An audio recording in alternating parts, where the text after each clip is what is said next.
The plaza in front of the Western Wall was opened 3 days after the Israelis captured this part of the old city from the Jordanians in June 1967. 600 shanties housing North African Muslims were bulldozed to make way for a space that would accommodate the tens of thousands of worshippers whose dream has always been to pray in Jerusalem. In the first few weeks after the Western Wall was reopened, more than 500,000 people made a pilgrimage to see it. Jewish believers are joyful with these trips to the wall.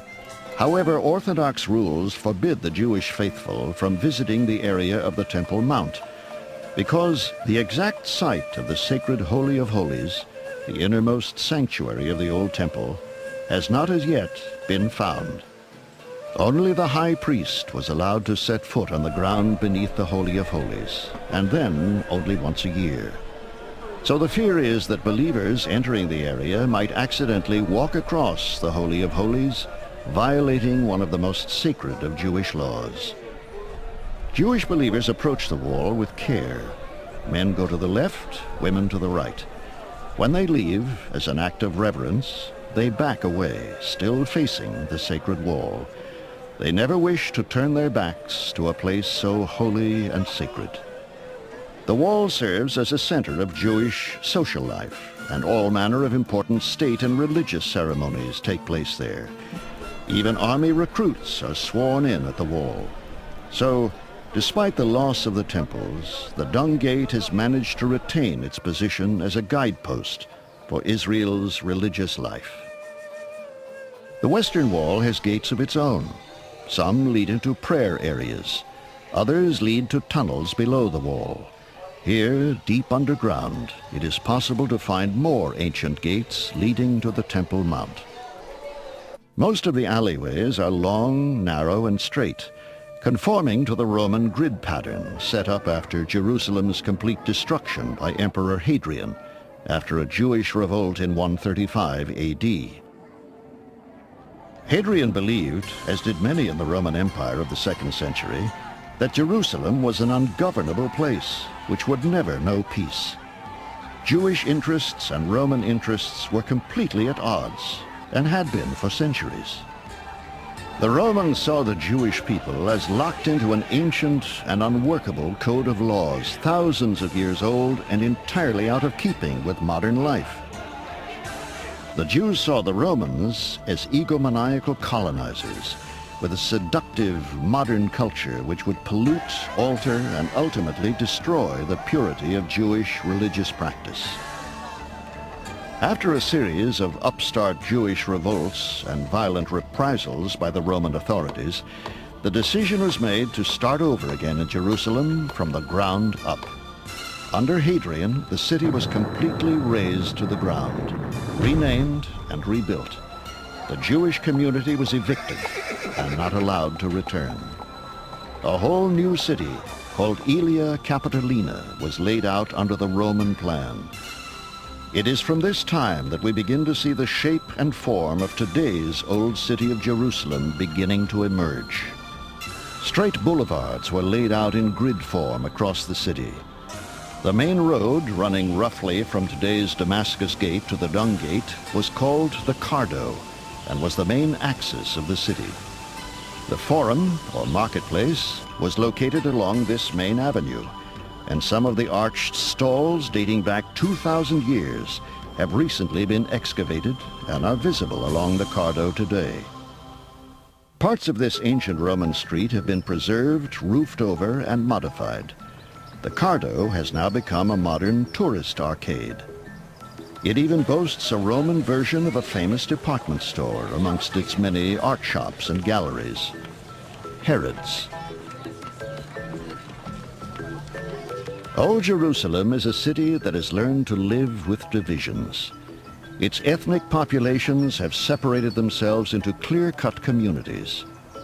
In fact, two of the main city streets, David Street running east to west and Souk Khan Izit Street from north to south, divide this ancient community into 4 clear sections: the Christian quarter in the northwest, the Armenian quarter in the southwest, the Jewish quarter in the southeast, and finally the Muslim quarter in the northeast. The beautiful Damascus Gate gets its name from having been the traditional starting point for travelers planning to go to the city of Damascus, the ancient capital of the Muslim state of Syria. The gate is easily the most regal of all the city's gates. There is a well-preserved ancient Arabic inscription over the gate announcing, "There is no God but God, and Mohammed is his prophet." It is the first hint of what visitors are about to see. The Damascus Gate is the most direct entry into the large Muslim quarter of Old Jerusalem.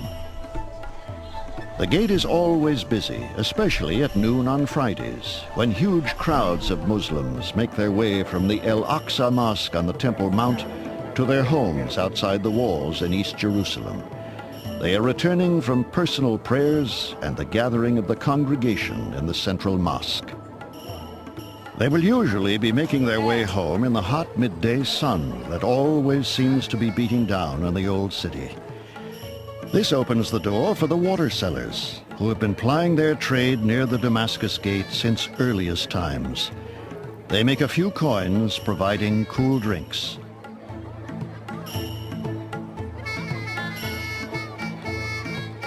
The Damascus Gate also goes by other names. The Jewish community calls it the Shechem Gate, and Muslims refer to it as the Column Gate, because the gate structure contains a column from which early travelers calculated the distance to Damascus. Near the gate is a flight of steps which leads up to a pathway on top of the wall called the Ramparts Walk. Suleiman, the wall builder, obviously had important visitors in mind when he built the dramatic Damascus Gate. He flanked the gate with 2 towers and covered the top with impressive decorative battlements. Visiting leaders passing through the gate were impressed both with the beauty and the defensive posture of the city. Entering the Damascus Gate, one quickly understands he has entered the world of Islam. Muslims came to Jerusalem in about 638 AD and have been an important part of the old city's character and culture ever since. In fact, the city was in the hands of various Muslim dynasties for more than 450 years, before it was briefly captured by Christian crusaders. It was quickly retaken by Muslim armies and was held for another 600 years after that. In 1494, one Christian pilgrim wrote of his visit, "Each one who goes on the voyage to the sepulchre of our Lord has need of 3 sacks, a sack of patience, a sack of money, and a sack of faith." One of the greatest contributions of the Muslim empires was the invention of new and distinctive styles of architecture. The Mamelukes in the 14th century were famous for their beautiful red, white, and black stone architecture, including the magnificent Bab el-Karanin Gate on the Temple Mount. The Mameluke dominion of the old city ended in 1516, when the Ottoman Turks took over.